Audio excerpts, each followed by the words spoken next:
پیارے بھائیو، اللہ نے آپ کو ذمہ دار بنایا ہے، اس ذمہ داری پر فخر مت کیا کرو، اس ذمہ داری کو نبھانے کی کوشش کیا کرو۔ آپ کے اسی کٹیہار کے علاقے میں جلسہ ہو رہا ہے اور جلسے کا بہت بڑا گیٹ لگایا جا رہا ہے، اور ایک طرف مولانا جرجیس صاحب کی اور ایک طرف میری بڑی بڑی فوٹو اس گیٹ پر لگا کر کے پوری دنیا میں اس کو پبلش کیا جا رہا ہے۔ کیوں؟ لوگ تو ہم سے سوال کرتے ہیں، میرے پاس فیس بک پر، واٹس ایپ پر سینکڑوں لوگوں نے سوال کیا کہ آپ کیوں نہیں منع کرتے؟ آج گیٹ لگ رہا ہے، کل اسٹیچو بننا شروع ہو جائے۔ برائیاں اسی طریقے سے میرے بھائیوں، برائیاں جب شروع ہوتی ہیں نا بہت چھوٹی شکل میں ہوتی ہیں، پھر وہ دھیرے دھیرے انڈے دیتی ہیں، بچے دیتی ہیں۔ پہلے آپ کے کٹیہار میں جلسے نہیں ہوتے تھے، پھر دھیرے دھیرے جلسوں کے پوسٹر میں، اشتہار میں فوٹو ڈالنے کا سسٹم آیا۔ مجھ سے لوگ فوٹو مانگتے ہیں، جلسہ کمیٹی کے لوگ، میں کہتا ہوں نہیں، میں فوٹو نہیں دوں گا۔ مگر آج کے زمانے میں فوٹو حاصل کرنا کون سا مشکل کام ہے؟ آپ گوگل پہ عبدالغفار سلفی لکھیں، بہت فوٹو آ جائیں گے آپ کے سامنے۔ فوٹو لے لیا لوگوں نے، لے کے پوسٹر پہ ڈال دیا۔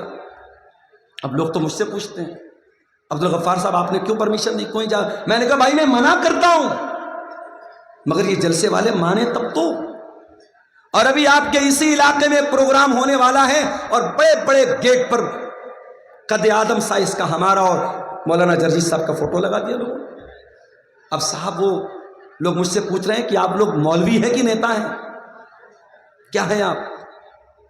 ذمہ داروں سے کہنا چاہوں گا، جلسے کی کمیٹی کے لوگوں سے کہنا چاہوں گا، آپ کوئی راجنیتک پروگرام نہیں کرتے ہیں، کوئی پولیٹیکل پروگرام نہیں ہے، آپ ایک ریلیجیس فنکشن، ایک دھارمک آیوجن، ایک مذہبی پروگرام کرتے ہیں، اور جب مذہبی پروگرام کرتے ہیں تو مذہب کے دائرے میں رہ کر کے کام کیجیے۔ میں ہر تقریر میں بول رہا ہوں، سیمانچل کے جلسوں میں پائی جانے والی خرابیوں پر شاید، میں دعویٰ تو نہیں کرتا ہوں، شاید جتنا میں نے بولا ہے شاید کسی دوسرے وقتہ نے، کسی دوسرے مقرر نے بولا۔ یہ عورتوں کا جمگھٹ، یہ لڑکیوں کا سڑکوں پر لائن لگا کر کے ایک دوسرے کے سامنے کھڑا ہونا، یہ عورتوں کا لڑکیوں کا بیٹھ کر کے خریداری کرنا، یہ جوان لڑکیوں کا سج سنور کر کے پروگرام میں آنا، میں نے ہر بات کو لے کر کے ٹوکا ہے، منع کیا ہے، اعتراض کیا ہے، مگر وہ کہاوت ہے بھینس کے آگے بین بجاؤ بھینس کھڑی پگرائے، بھینس کی طرح ہم اور آپ ہو چکے ہیں۔ ذمہ دار ہو تو یہ ذمہ داری آپ کے گردن پر ایک بہت بڑی امانت ہے، اس امانت کے بارے میں سوچو میرے بھائی۔ جلسہ کرا رہے ہو، جلسے کے اندر کوئی ایسا کام نہ ہو کہ کل قیامت کے دن اللہ آپ سے پوچھے کہ تو جلسے کا صدر تھا، تو جلسے کا سیکریٹری تھا، تو کمیٹی میں تھا، تو نے یہ کام کیوں ہونے دیا۔ اور میں یہ بھی بتا دوں، مجھے معلوم ہے 500 لوگ 1000 لوگ جلسے میں آتے ہیں، اس میں زیادہ تر لوگ انٹرٹینمنٹ کرنے آتے ہیں، منورنجن کرنے آتے ہیں۔ کس کی تقریر کیسی تھی، بنگلہ وقتہ کیسا بولا، اردو وقتہ کیسا بولا، عبدالغفار صاحب کیسا بولے، فلاں صاحب کیسا بولے، بس وہ اسی مقصد کے لیے آتے ہیں۔ مگر میں یہ بھی جانتا ہوں ان ہزاروں لوگوں کی بھیڑ میں شاید اللہ میری تقریر کو سن کر کے کسی ایک بندے کو ہدایت دے دے۔ واللہ میں نہیں جانتا کہ اس میدان میں جو بھی محنت کر رہا ہوں یہ محنت اللہ کی قبول ہوگی کہ نہیں۔ کل رات میں اتر پردیش میں سدھارتھ نگر میں پروگرام تھا، نیپال بارڈر کے قریب، بنارس سے 300 کلومیٹر دور۔ وہاں میں دوپہر میں کلاس کرتا ہوں، بائی کار وہاں رات میں 10 بجے پہنچتا ہوں، رات میں 1 بجے وہاں سے تقریر کرنے کے بعد اسی کار سے بنارس واپس آتا ہوں، صبح 7:30 بجے گھر پہنچتا ہوں، پھر بیگ لیتا ہوں، مدرسے جاتا ہوں، مدرسے بچوں کو پڑھاتا ہوں، پھر مدرسے سے ڈائریکٹ آپ کے بہار کے لیے نکل جاتا ہوں۔ مجھے پوری رات بستر نصیب نہیں ہوا میرے بھائی۔ میں یہ نہیں کہتا کہ میں بہت قربانی دے رہا ہوں، لیکن جو محنت ہو رہی ہے ہمیں نہیں معلوم کہ اللہ اس کو قبول کرے گا۔ ہم تو دعا کر سکتے ہیں، امید کر سکتے ہیں میرے بھائی، مگر واللہ بتا رہا ہوں جب کٹیہار میں، پورنیہ میں، ارریا میں، کشن گنج میں کہیں پر بھی کوئی نوجوان ملتا ہے اور کہتا ہے شیخ صاحب آپ کی تقریر سنتے سنتے میں پہلے نماز نہیں پڑھتا تھا، اب نماز پڑھنے لگا، پہلے جوا کھیلتا تھا، اب جوا کھیلنا بند کر دیا، پہلے غلط لائن میں تھا، اب اس لائن میں نے چھوڑ دیا۔ ایسا لگتا ہے اے اللہ یہ راتوں کا جاگنا، یہ آرام قربان کرنا، یہ لمبے لمبے سفر کرنا، یہ اپنی جان کو خطرے پہ ڈال کر کوہرے کے موسم میں اتنے لمبے لمبے بائی روڈ سفر کرنا، اے اللہ شاید یہ سفر، یہ محنت اگر کسی ایک بے نمازی کے نمازی بننے سے اور کسی ایک غلط انسان کے صحیح راہ پہ آ جانے سے اگر یہ محنت تیری بارگاہ میں قبول ہو جائے تو شاید اسی کے بہانے ہمارا بیڑا پار ہو جائے۔ میرے پیارے بھائیوں، ذمہ داری بہت بڑی چیز ہے۔ اللہ کے پیارے نبی کے سامنے قرآن پڑھا گیا، آپ رونے لگے، کیوں؟ کیونکہ قیامت کے دن آپ کے سامنے وہ جو ذمہ داری ہوگی اس ذمہ داری کو یاد کر کے اللہ کے پیارے نبی رونے لگے اور آپ کی آنکھوں سے آنسو بہہ گئے۔ نبی سے محبت کرتے ہو تو نبی کی پسند کا خیال کرو۔ نبی کو قرآن پڑھنا بہت پسند تھا، نبی کو قرآن سننا بہت پسند تھا۔ اور آگے بڑھیے، اللہ کے پیارے نبی فرماتے ہیں حبب الی من دنیاکم ثلاث، مجھے دنیا میں 3 چیزیں بہت پسند ہیں۔ النساء، عورتیں بہت پسند ہیں۔ اب آپ کہیں گے مولانا صاحب اس کا کیا مطلب ہوا؟ اللہ کے نبی یہ کیوں کہہ رہے ہیں مجھے عورتیں بہت پسند ہیں؟ اس کا تو غلط مطلب بھی کوئی نکالنے والا نکال سکتا ہے؟ نہیں، نبی نے کہا کہ دنیا میں عورتیں پسند ہیں، اس کا مطلب پہلے سمجھ لیجیے کہ اللہ کے نبی کیا کہنا چاہتے ہیں۔ پہلے آپ اتہاس اٹھائیے اور اس زمانے کی جغرافیائی حالات آپ دیکھیے کہ اس وقت عرب کی دھرتی پر عورت کے ساتھ کیا سلوک ہوتا تھا۔ لڑکی پیدا ہوتی تھی، باپ اپنے ہاتھوں سے لے جا کر کے زمین میں گاڑ دیتا تھا۔ باپ مر جاتا تھا، سوتیلی ماں سے اس کا بیٹا شادی کر لیتا تھا۔ شوہر مرتا تھا، 1 سال تک عورت ایک کوٹری میں بند کر دی جاتی تھی اور 1 سال تک عدت مناتی تھی اور سوگ مناتی تھی اپنے شوہر کا۔ جانوروں کی طرح، گھوڑے اور گدھوں اور بیل کی طرح عورت بکتی تھی مارکیٹ میں۔ میرے پیارے ساتھیوں، اس سوسائٹی کے اندر اگر مہیلاؤں کو ان کا استھان کسی نے دیا ہے، مہیلاؤں کو اگر ان کا صحیح مقام دنیا کو کسی نے بتایا ہے تو وہ جناب محمد رسول اللہ صلی اللہ علیہ وسلم ہے۔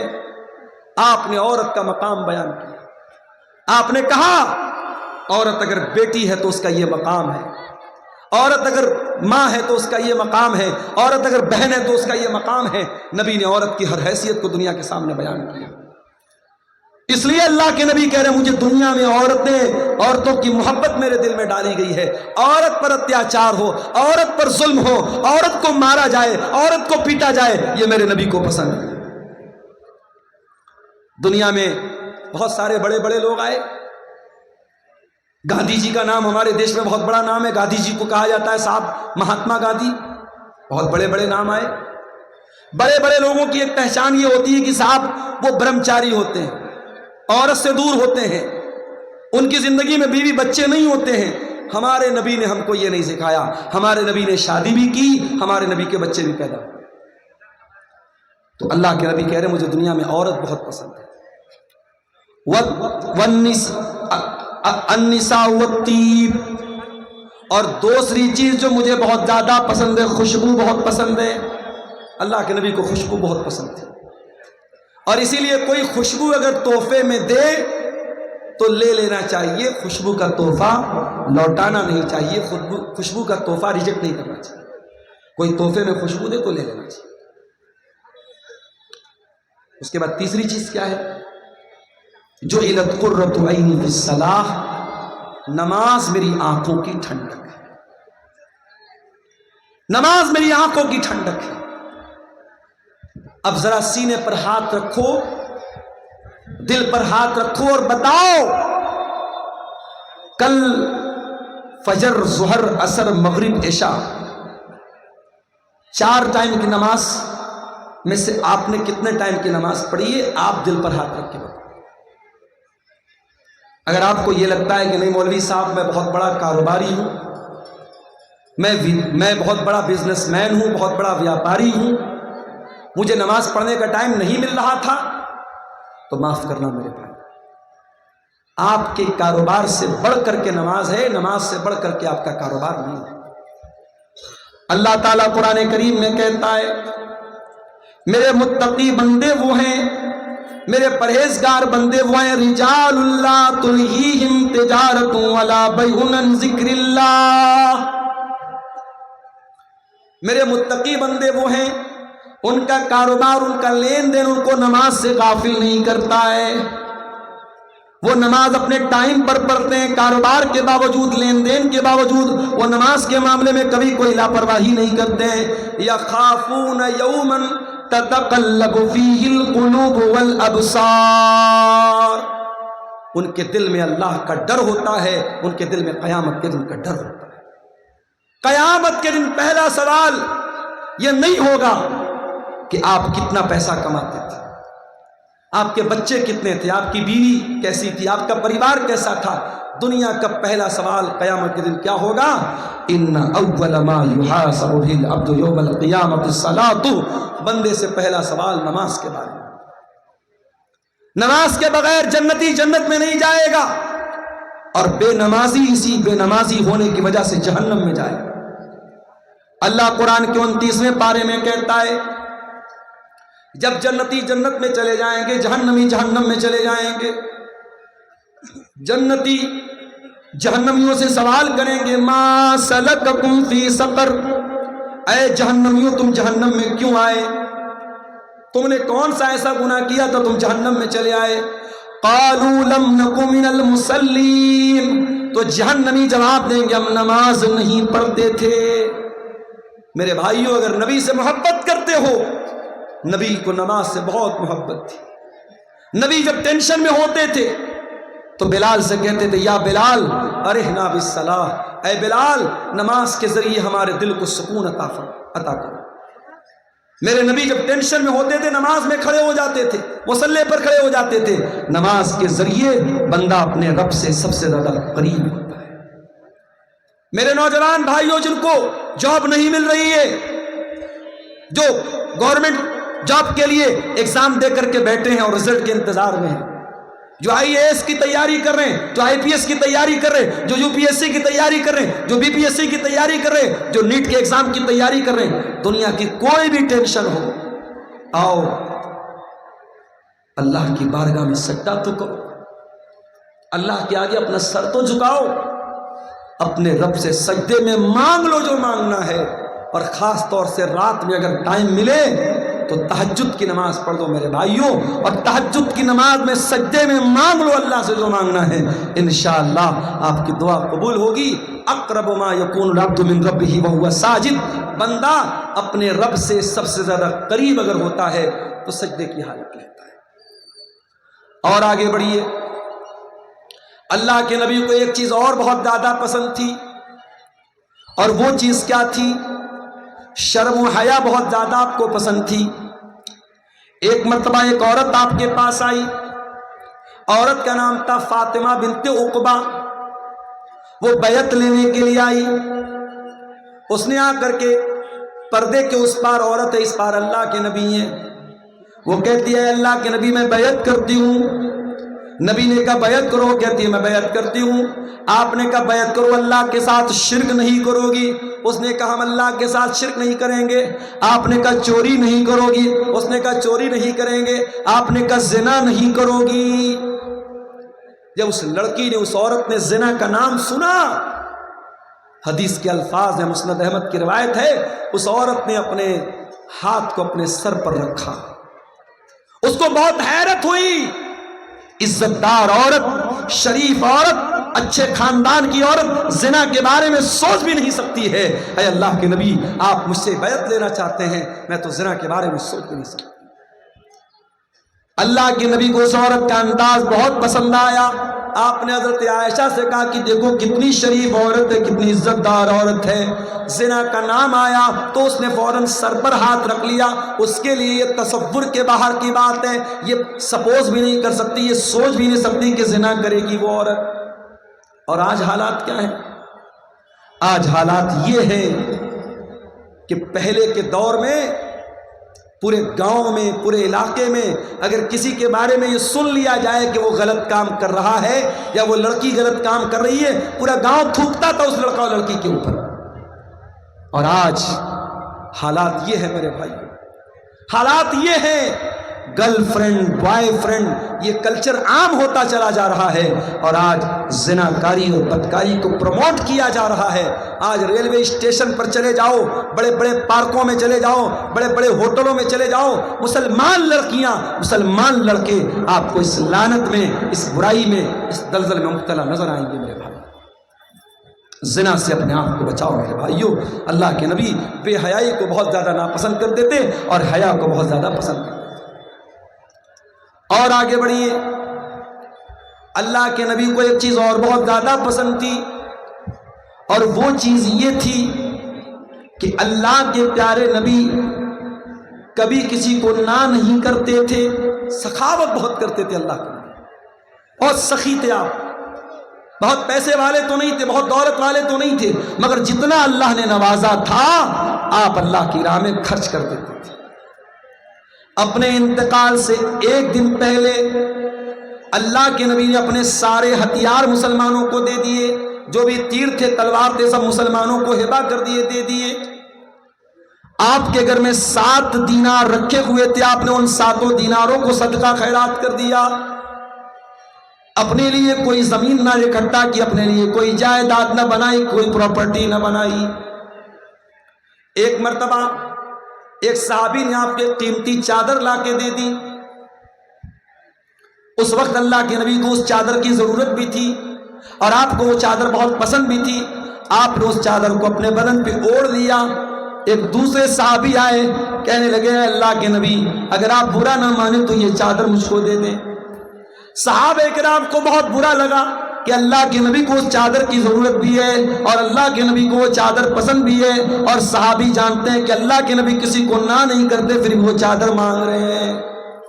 انہوں نے کہا اللہ کے نبی اگر آپ مجھے اپنی یہ چادر دے دیں تو بڑا اچھا ہوگا۔ نبی نے اپنے بدن کی وہ چادر اتاری اور صحابی کو دے دی۔ جیسے ہی نبی نے صحابی کو چادر دے دی، صحابی نے چادر کو چوم لیا، کہا اے اللہ کے نبی میں یہ چادر اوڑھنے کے لیے نہیں مانگ رہا تھا، میں یہ چادر پہننے کے لیے نہیں مانگ رہا تھا، چونکہ یہ چادر آپ نے اوڑھی ہے، آپ کی باڈی سے یہ چادر ٹچ ہوئی ہے، آپ کے بدن پر یہ چادر اوڑھی گئی ہے، میں چاہتا ہوں کہ جب میں انتقال کر جاؤں، جب میں دنیا سے چلا جاؤں، میرے کفن میں اس چادر کو استعمال کیا جائے، میرے کفن میں اس چادر کو یوز کیا جائے۔ مگر مسئلہ یاد رکھیے گا، نبی کے بدن کو اللہ تعالیٰ نے برکت والا بنایا تھا، اور نبی کے بدن سے تبرک حاصل صحابہ کرام کرتے تھے۔ اب کسی ایرے غیرے نتھو خیرے آج کے دور کے کسی عالم، کسی امام، کسی پیر، کسی بزرگ کو یہ ادھیکار نہیں ہے کہ اس کے بدن کو لوگ برکت والا سمجھیں اور اس کے بدن کا اترا ہوا کپڑا اس کو لوگ برکت والا سمجھ کے پہنیں۔ اس کی اجازت نہیں ہے۔ یہ چیز نبی کے ساتھ خاص تھی، صحابہ کے ساتھ خاص تھی۔ صحابہ نبی کے بدن کو برکت والا سمجھتے تھے اور نبی نے ان کو منع بھی نہیں کیا۔ بعد میں کسی کے انسان کے لیے اس کی پرمیشن نہیں دی۔ تو نبی کو کنجوس لوگ پسند نہیں تھے۔ ایک صحابی اللہ کے نبی کے پاس آئے، بہت میلا کچیلا کپڑا پہنے ہوئے تھے، بڑا پھٹا پرانا کپڑا پہنے ہوئے تھے۔ آپ نے پوچھا الک من مال، کیا تیرے پاس مال و دولت ہے، پیسہ ہے، روپیہ ہے؟ کہا اللہ کے نبی بہت پیسہ ہے، اتنے اونٹ ہے، اتنے گائے، اتنے بیل، اتنے بکریاں ہیں۔ آپ نے فرمایا جب اتنے پیسے والا تو ہے تو یہ پھٹا پرانا کپڑا کیوں پہن کے آیا ہے؟ اے میرے صحابی، جب اللہ تعالیٰ تم کو کوئی نعمت دیتا ہے تو اللہ تعالیٰ یہ چاہتا ہے کہ وہ نعمت تمہارے بدن پہ نظر آئے۔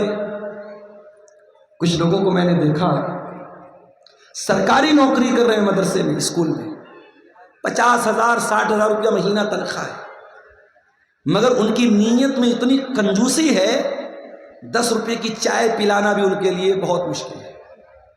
اور وہ چائے تو کار خرید سکتے ہیں، مگر وہ اپنے گھر سے مدرسہ یا اسکول سائیکل چلا کے جاتے ہیں۔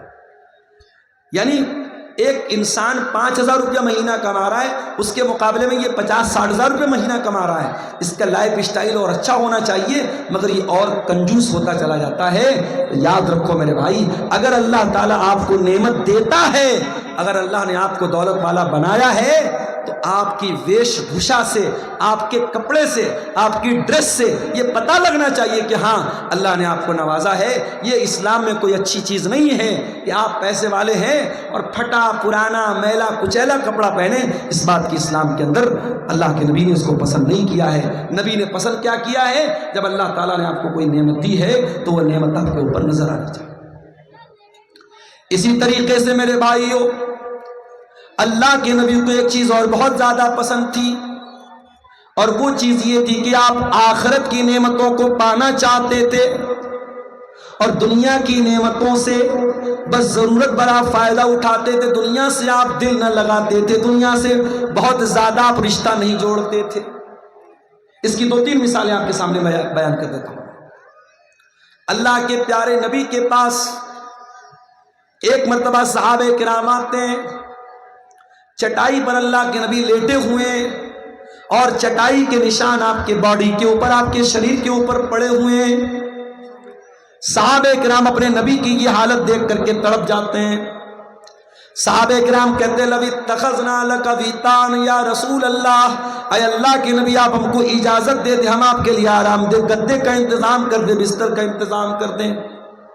آپ نے فرمایا مالی ولی دنیا، اے میرے صحابہ میرا دنیا سے کیا لینا دینا ہے؟ ما انا الا کراکب استظل تحت شجرۃ ثم راح فترکها، اے میرے صحابہ میں تو دنیا میں اس مسافر کی طرح ہوں جو سفر پہ نکلا ہے اور کسی پیڑ کی چھاؤں میں آرام کر رہا ہے، اور تھوڑی دیر وہ آرام کرتا ہے پھر اپنی منزل کی طرف چلا جاتا ہے۔ اے میرے صحابہ یہ دنیا میرے لیے وقتی آرام کرنے کی جگہ ہے، یہ دنیا میری منزل نہیں ہے، یہ میری آرام کرنے کی جگہ ہے، یہ میرا آخری ٹھکانہ نہیں ہے۔ یہ اللہ کے نبی کا مزاج تھا، یہ اللہ کے نبی کی پسند تھی۔ اور آگے بڑھیے، ایک مرتبہ حضرت عمر آتے ہیں اللہ کے نبی کے کمرے میں۔ نبی کا کمرہ ہے، ایک چٹائی بچھی ہوئی ہے، ایک لکڑی کا پیالہ رکھا ہوا ہے، کنارے تھوڑی سی جو رکھی ہوئی ہے، ایک چمڑے کا تھیلا ہے جس میں پانی بھرا ہوا ہے۔ یہی نبی کا پورا کمرہ ہے اور یہی نبی کی کل کائنات۔ کوئی فرنیچر نہیں، کوئی مسیری نہیں، کوئی گدا نہیں، کوئی نرم و نازک تکیہ نہیں، نبی کے کمرے میں یہ چھوٹی چھوٹی چیزیں ہیں۔ حضرت عمر فاروق کی آنکھوں میں آنسو آ جاتے ہیں، رونے لگتے ہیں اور کہتے ہیں اللہ کے نبی قیصر و کسریٰ تو اپنے اپنے محلوں میں آرام سے رہتے ہیں، آپ تو اللہ کے آخری نبی ہیں، آپ ہم سب کے چہتے ہیں، ہم سب کے محبوب ہیں، اور آپ ایسی زندگی گزر کر رہے ہیں۔ اے اللہ کے نبی ہم ایسا ہوتے ہوئے نہیں دیکھ سکتے، یہ ہم کو ٹھیک نہیں لگ رہا، یہ ہم کو مناسب نہیں لگ رہا۔ بادشاہ، دنیا کے بادشاہوں کی آپ کے سامنے کیا اوقات ہے؟ قیصر و کسریٰ تو اپنے محلوں میں آرام سے رہتے ہیں اور آپ ایسی معمولی چٹائی پر لیٹتے ہیں اور ایسی سمپل زندگی آپ گزر کرتے ہیں۔ آپ نے فرمایا اے عمر اما ترضا ان تکون لہم الدنیا، اے عمر کیا تم یہ نہیں چاہو گے کہ قیصر و کسریٰ کو دنیا کا عیش و آرام مل جائے، دنیا کی نعمتیں مل جائیں، وَتَكُونُ لَنَا الْآخِرَةَ، اور تمہارے نبی کو اللہ تعالیٰ آخرت کی نعمتوں سے نواز دے۔ اے عمر تمہارا نبی دنیا بنانے کے لیے نہیں آیا، تمہارا نبی آخرت بنانے کے لیے آیا۔ میرے بھائیوں اسی نبی کا کلمہ ہم اور آپ پڑھتے ہیں۔ ہم اور آپ غور کریں، 24 گھنٹے کو ہم ڈیوائیڈ کریں کہ 24 گھنٹے میں کتنے گھنٹے ہم دنیا کو دیتے ہیں اور کتنے گھنٹے آخرت کو دیتے ہیں۔ رات میں بستر پہ سونے جاؤ تو سوچو، بچوں کے لیے یہ زمین بنا دیا، یہ جائیداد بنا دیا، یہ کر دیا، وہ کر دیا، بینک میں اتنا بیلنس بنا دیا، اتنا پیسہ بیوی کو دے دیا، اتنا پیسہ بچوں کے لیے بنا دیا۔ قبر کی زندگی کے لیے آپ نے کیا کیا؟ آخرت کی زندگی کے لیے آپ نے کیا کیا؟ قیامت کے دن کو اللہ کی بارگاہ میں جواب دینے کے لیے آپ نے کیا تیاری کر کے رکھی ہے؟ اسی لیے اللہ قرآن میں کہتا ہے یا ایھا الذین آمنوا اتقوا اللہ ولتنظر نفس ما قدمت لغد واتقوا اللہ، اے ایمان والو اللہ سے ڈرو اور ہر انسان غور کرے کہ اس نے کل کے لیے کیا تیاری کی ہے۔ کل کے لیے آپ کے پاس کیا پلان ہے؟ آخرت کے لیے آپ کے پاس کیا پلان ہے؟ قبر کی زندگی کے لیے آپ کے پاس کیا پلان ہے؟ دنیا میں لوگوں کو خوش کرنے کے چکر میں ہم حرام کام بھی کرتے ہیں. لڑکی کی شادی ہو رہی ہے، لڑکے کی شادی ہو رہی ہے. بنارس میں بھی ایک شادی میں نے شادی اٹینڈ کی. جس ہال کے اندر شادی تھی، جس میرج لان کے اندر شادی تھی، لوگوں نے بتایا کہ 8 لاکھ روپے کا لون تھا. 8 لاکھ روپیہ صرف اس جگہ کا کرایہ تھا جہاں پہ وہ شادی ہو رہی تھی. ولیمہ ہو رہا تھا، اور ولیمہ میں جو طرح طرح کے کھانے تھے 40 لاکھ روپے کا کھانا تھا. امت کے کتنے غریب آج بھوک سے مر رہے ہیں. کتنے لوگوں کے پاس ڈھنگ کا مکان نہیں ہے، سر چھپانے کو چھت نہیں ہے. کتنی غریب بچیاں ہیں، ان کے ماں باپ کے پاس اپنی بچی کی شادی کا انتظام نہیں ہے. اور 40 لاکھ روپے کا کھانا، اور وہ کھانا بھی آدمی 30% کھاتا ہے، 70% ڈسٹ بن میں پھینکا جاتا ہے وہ کھانا. میرے پیارے ساتھیوں، یاد رکھو، ثم لتسألن یومئذ عن النعیم. اللہ نے اگر کوئی نعمت دی ہے آپ کو تو اس نعمت کا حساب ہمیں قیامت کے دن دینا پڑے گا. ہم اور آپ یہ تصور کریں اور سوچیں کہ اللہ نے ٹھیک ہے ہم کو دولت سے نوازا ہے، پیسہ ہے ہمارے پاس، مگر ایک دن کی شان و شوکت کے لیے پانی کی طرح پیسہ بہانا، اور جہاں دولت کی ضرورت ہے، جہاں سرمایہ کی ضرورت ہے، جہاں پیسے کی ضرورت ہے، وہاں اپنے دل کو چھوٹا کر لینا، میرے بھائیوں یہ اچھی بات نہیں ہے. نبی نے ہمیں یہ سبق دیا کہ دنیا سے نہیں، آخرت سے دل لگاؤ اور آخرت کی تیاری. اب آئیے تقریر کے دوسرے پوائنٹ کی طرف. اللہ کے نبی کو کیا ناپسند تھا؟ جلدی جلدی 2-4 چیزیں دیکھ لیتے ہیں. اللہ کے نبی فرماتے ہیں ان ابغضکم الی وابعدکم منی مجلسا یوم القیامت اسوؤکم اخلاقا. غور سے سنیے گا، اللہ کے نبی فرما رہے ہیں کہ سب سے زیادہ میں کسی سے نفرت کرتا ہوں، اور سب سے زیادہ قیامت کے دن اگر کوئی مجھ سے دور رہے گا تو وہ انسان رہے گا جس کے اخلاق برے ہوں. اپنے اہل حدیث بھائیوں کو یہ پیغام دینا چاہوں گا، عقیدے میں 1 نمبر ہو، منہج میں 1 نمبر ہو، سنتوں پر عمل کے معاملے میں 1 نمبر ہو، اخلاق میں بھی 1 نمبر بن جاؤ. میرے آج ہم اخلاق میں بہت پیچھے. جب کوئی ہم سے ملتا ہے، ہمارا عقیدہ بعد میں دیکھتا ہے، ہمارا منہج بعد میں دیکھتا ہے، ہماری نماز کا طریقہ بعد میں دیکھتا ہے، ہماری وچار دھارا کو بعد میں دیکھتا ہے، ہمارے نظریات کو بعد میں دیکھتا ہے. پہلے وہ ہمارے اخلاق کو دیکھتا ہے، ہمارے کیریکٹر کو دیکھتا ہے، ہماری بول چال کو دیکھتا ہے، ہمارے طور طریقوں کو دیکھتا ہے. اس لیے پہلے اپنے کیریکٹر اور اخلاق کو اچھا بناؤ. اللہ کے نبی کہہ رہے ہیں جس کا اخلاق برا ہوگا قیامت کے دن وہ سب سے زیادہ مجھ سے دور رہے گا. نمازی بن گئے آپ، ماشاءاللہ چہرے پر شرعی داڑھی آ گئی، ماتھے پر سجدے کا نشان آ گیا، مگر زبان پر گالی ہے، بدتمیزی ہے، دھوکہ دھڑی ہے. بڑی داڑھی ہونے کے باوجود اور ماتھے پر سجدے کا نشان ہونے کے باوجود اگر آپ کا اخلاق گڑبڑ ہے تو قیامت کے دن میرے پیارے ساتھیوں ہمیں اور آپ کو پچھتانا پڑ جائے گا. اللہ کے نبی فرماتے ہیں ما من شیء فی المیزان اثقل من حسن الخلق. اللہ کے میزان عمل پر، اللہ کے ترازو پر اگر سب سے بھاری اور سب سے وزندار اگر کوئی چیز ہوگی تو وہ انسان کے بہترین اخلاق ہوں گے. اپنے اخلاق کو بہتر بنا لو، انشاءاللہ قیامت کے دن آپ کی نیکیوں کا پلڑا بھاری ہو جائے گا اور اللہ کے میزان عمل پر آپ کامیاب ہو جائیں. نبی کو ایک اور چیز بہت زیادہ ناپسند تھی، اور وہ چیز تھی یکرہ التفحش. اللہ کے نبی بے حیائی کی باتوں کو ناپسند کرتے تھے. بے حیائی کی باتیں، گندی باتیں، اشلیل باتیں.